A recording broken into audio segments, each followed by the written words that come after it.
That's why it's called a naked truth. Did you understand that? That's exactly what happens in society.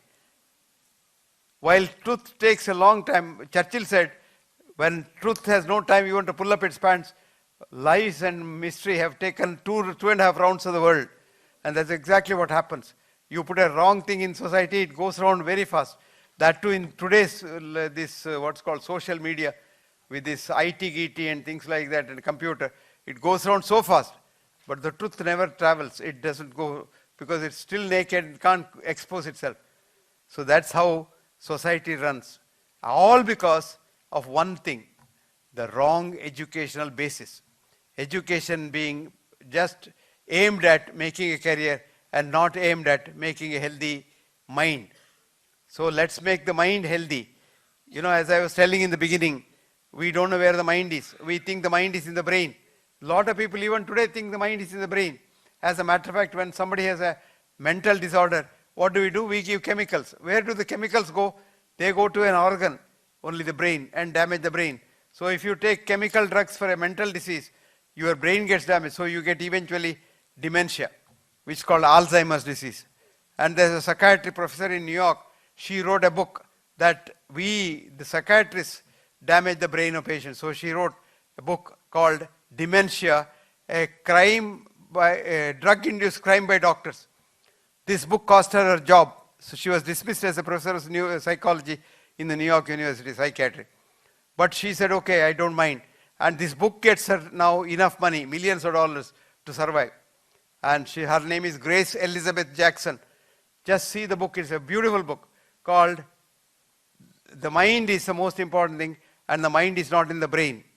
And that's where the drugs that we give for patients damage our brain. And she said dementia or depression or dementia or mental depression or what's called Alzheimer's disease is a drug-induced crime on mankind by doctors. So we should be very careful. And what does a mind disease require? Another good mind. As a psychologist, I was very happy that today's president is a psychologist and counseling psychologist, because counseling psychologists can treat a lot of unhealthy minds. So I always tell people, if you have an unhealthy mind, you require another healthy mind to make you sensible. I have a granddaughter who is a PhD in counseling psychology from Berkeley University, and she does counseling of cancer children.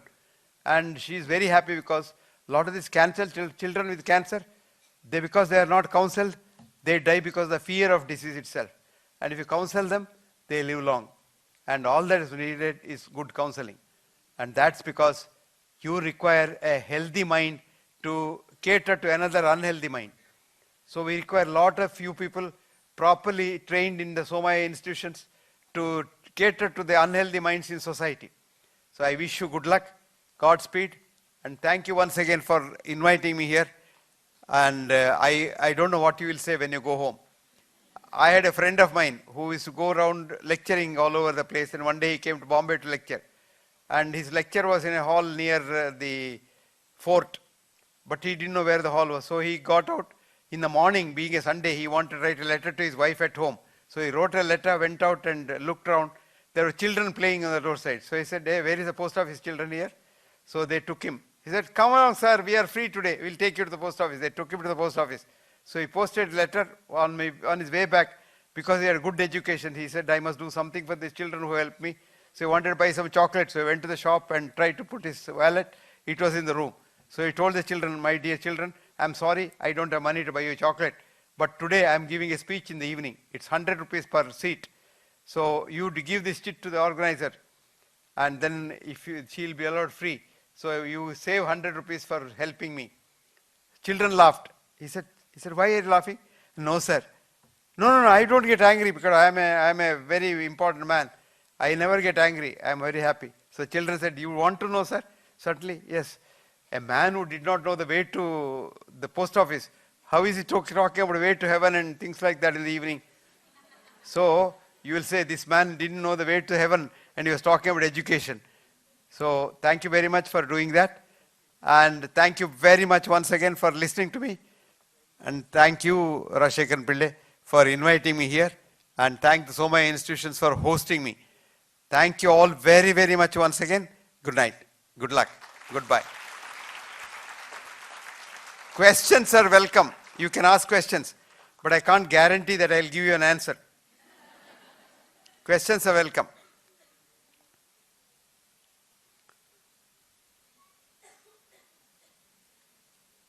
Sardarji, ठीक है?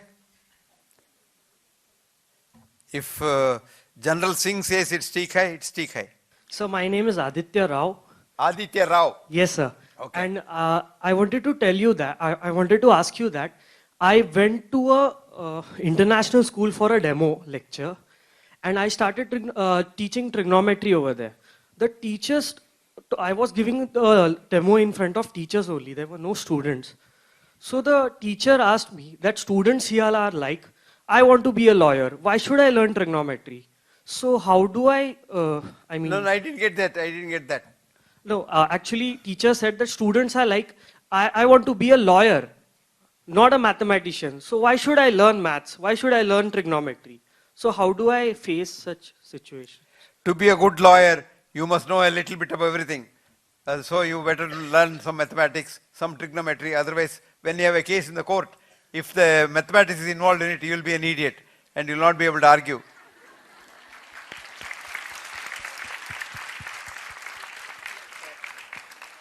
So education must be a little more broad-based.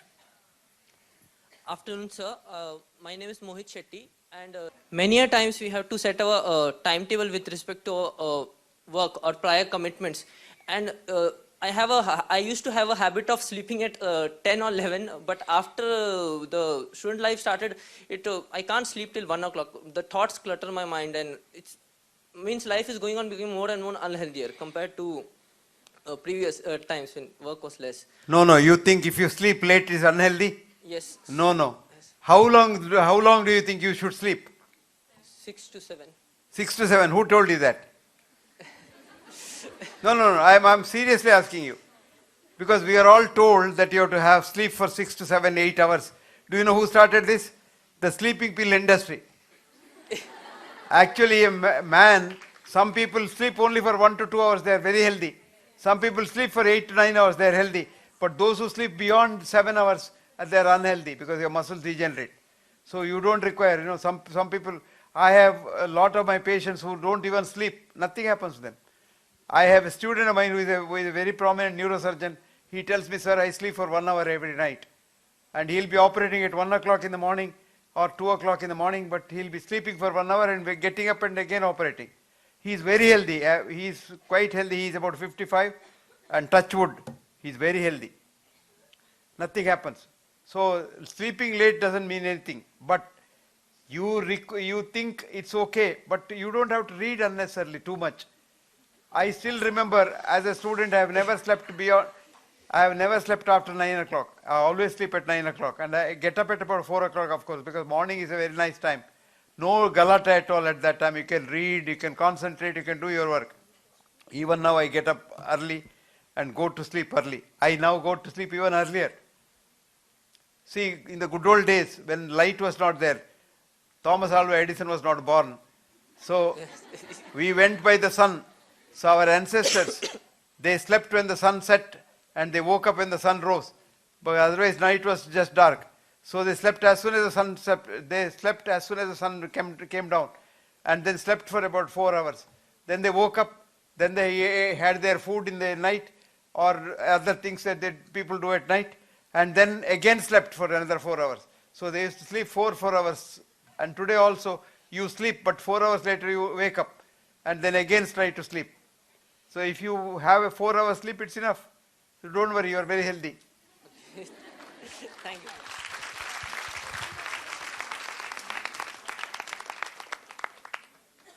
Shetre, correct, huh? Yes, sir, correct.